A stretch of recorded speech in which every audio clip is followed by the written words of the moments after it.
কিন্তু সত্যিকার অর্থে কোন পত্রিকাকে কি আমরা বলছি যে না আপনি সাংবাদিকতা করবেন না, আপনার ইডিওলজিক্যাল পজিশন আগের গভর্নমেন্টের ছিল, আগের গভর্নমেন্টের সেবাদাস ছিলেন।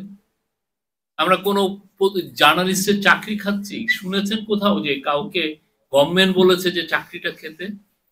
অথচ ওই সময় একদিনের নোটিশে আমার দেশ বন্ধ করে দেওয়া হয়েছে, দিগন্ত টিভি বন্ধ করে দেওয়া হয়েছে, ইসলামী টিভি বন্ধ করে দেওয়া হয়েছে,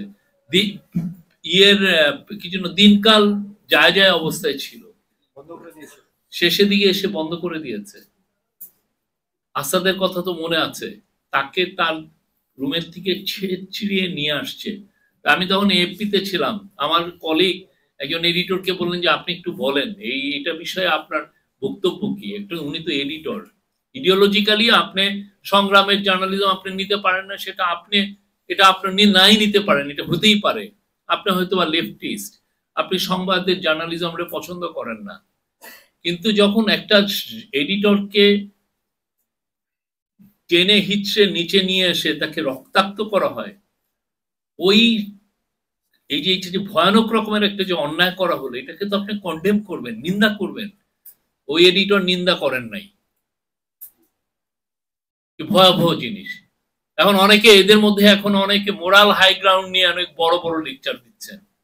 অনেস্টলি আপনাদের লেকচার আমরা অনেক শুনেছি, 15 বছরে আপনাদের অনেক লেকচার দেখেছি, অনেক অপিনিয়ন আমরা দেখেছি। আপনাদের মিনিমাম মোরাল স্ট্যান্ডার্ড নাই, মিনিমাম মোরাল স্ট্যান্ডার্ড নাই। আপনাদের কোনো এই আমাদেরকে মোরাল লেকচার দেওয়ার কোন রকমের কোনো গ্রাউন্ড নাই। আমরা এই জুলাই গণঅভ্যুত্থানের পরবর্তীতে আমরা কি কি দেখেছি? প্রথম, আমরা এই গভর্নমেন্ট কোনো নিউজ আউটলেট বন্ধ করেনি, একটা নিউজ আউটলেট বন্ধ করেনি, বরঞ্চ দু একটা নিউজ আউটলেটের আপনার অনলাইনে অ্যাক্সেস পাওয়া যেত না, আমরা সেগুলোকে ওপেন করে দিয়েছি। আপনার নেত্র দেখেন, আমরা সবগুলোকে যে যে বলেছেন যে আমার এই নিউজের টেলিকম অথরিটি আমার এটার অনলাইন অ্যাক্সেস ব্লক করে রেখেছিল, আমরা সবগুলোকে ব্লক ওপেন করে দিয়েছি। সেকেন্ড, কিছু কিছু জার্নালিস্ট জব হারিয়েছে, এটা সত্য, আমরা অস্বীকার করছি না, কিন্তু কথা হচ্ছে এই জব হারানোর জন্য এটা কি ইন্টারিম গভর্নমেন্টের দায় নাকি মালিকদের দায়? মালিকরা তাদের পুঁজিকে প্রোটেক্ট করতে যে, তার বিজনেস ইন্টারেস্টকে প্রোটেক্ট করতে যে তারা সাংবাদিকদেরকে জব খাচ্ছে, সেটার দায় তো আমাদের না। মালিকরা নতুন অ্যালাইনমেন্টে নিয়ে যাচ্ছেন, কিন্তু দেখেন কোন এই যে কোন যারা যারা এই জার্নালিস্টদের স্যাকের ব্যাপারে যারা সোচ্চার, তারা কিন্তু এই মালিকদের বিরুদ্ধে একটা কথা বলছেন না। তাদের অ্যাঙ্গারটা কিন্তু মালিকদের এগেনস্টে না, তাদের অ্যাঙ্গারটা গভর্নমেন্টের। গভর্নমেন্ট এখানে কি করবে? মালিক যদি চাকরি খেয়ে ফেলে,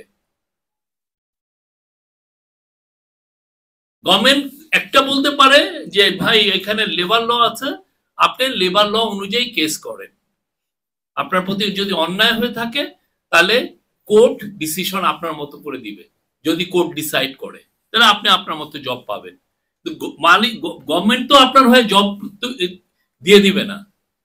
এবং এই যে এদের কেউ দেখবেন না কারো, হ্যাঁ এমন একটা দেশ আছে যেখানে প্রশ্ন করলেও চাকরি চলে যায় বলে উনি আসলে আমাদেরকে দিকে একটু হিন্টস করছেন। ভাই আমরা কারো প্রশ্ন করার জন্য কাউকে চাকরিও খাচ্ছি না এবং কাউকে আমরা বকাঝকাও করছি না, আপনি এই কোশ্চেনটা কেন করলেন। আপনাদের আরো যত কঠিন কোশ্চেন আছে আমাদেরকে করেন, আমাদেরকে নিয়ে যত কঠিন জার্নালিজম আছে করেন, আমরা মাইন্ড করি না। আমরা চাই দেশে মিডিয়া ফ্রিডমটা ইনস্টিটিউশনালাইজ হোক, সবাই কথা বলার রাইটটা পাক। কিন্তু সত্যটা বলেন, এই জবটা খাওয়ার এই যে কিছু জার্নালিস্টের যে জব গিয়েছে, সেটার মূল কারণ হচ্ছে যারা মিডিয়া আউটলেট ওন করেন। এবং আপনারা দেখেছেন যে মিডিয়া যে রিফর্ম কমিশনের ওইখানে লেখাই আছে যে টিভির লাইসেন্স কি কি বলে ওনারা নিয়েছিলেন, শেখ হাসিনার থেকে যে টিভির লাইসেন্স নিয়েছিলেন কি বলে ওনারা নিয়েছিলেন, যে না আওয়ামী লীগের বয়ান প্রচার করবেন। তো ওনারা এখন দেখছেন যে হ্যাঁ এটা তো নতুন যুগ আসছে, আমরা নতুন অ্যালাইনমেন্ট করি, করে ওনারা ওনাদের মতো দুই একটা জব খাচ্ছেন, সেটার জন্য তো আমরা কাউকে তো বলি নাই। আপনি যদি এভিডেন্স আনেন যে আমরা ওই মালিককে বলছি যে এনার জব খান, মোস্ট ওয়েলকাম, নিয়ে আসেন, বলেন যে হ্যাঁ শফিক এই কাজটা করেছে বা আমাদের তথ্য মন্ত্রণালয়তে এই কাজটা হচ্ছে, আপনারা বলেন, আমরা তো এই কাজ করি নাই। কিন্তু দেখা যাচ্ছে যে অনেকে তারপরেও ইনিয়ে বিনিয়ে পেঁচিয়ে আমাদেরকে এর মধ্যে টানতে চাচ্ছেন যে আমরা এই কাজটা করেছি, আমরা এই কাজ করি নাই।